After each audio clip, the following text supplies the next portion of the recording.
വീട് പണിയും തീർന്നില്ല. ഇപ്പൊ എന്തിനു ചെയ്യും? എന്റെ കൊച്ചിന്റെ അടുത്ത് ഞാൻ എന്തിനു പറയും?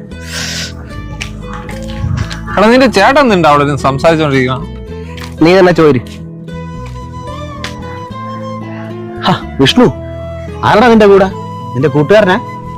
ആട്ടാ കൂട്ടുകാരൻ അച്ചു. ചേട്ടാ എന്തേലാ വെറുതെ സംസാരിച്ചോണ്ടിരിക്കണ? അത് വേറൊന്നും അല്ലടാ, വീട് പണിയേ ഞാൻ വിചാരിച്ചതുപോലെ തീർന്നില്ല. സാധനങ്ങളൊക്കെ കുറച്ചിറക്കിയിട്ടിട്ടുണ്ട്. പക്ഷെ ഇപ്പൊ പണിക്കാർക്ക് കൊടുക്കാനുള്ള പൈസ കുറച്ച് കുറവ്.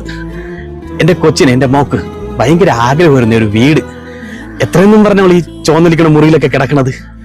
അച്ഛാ, ഒരു കുഞ്ഞു മുറി അതേ അവള് ചോദിച്ചോളൂ. അത് കൊടുക്കാനുള്ള ഓട്ടത്തിലാണ് ഞാൻ കൊടുക്കും. ഞാൻ വീട് പണി എന്തായാലും തീർക്കും. നിങ്ങൾ സംസാരിച്ചിരിക്കും. എനിക്ക് കുറച്ച് മണ്ണും കൂടെ കോരിയിടാനുണ്ട്. ഞാൻ പോട്ടാടാ.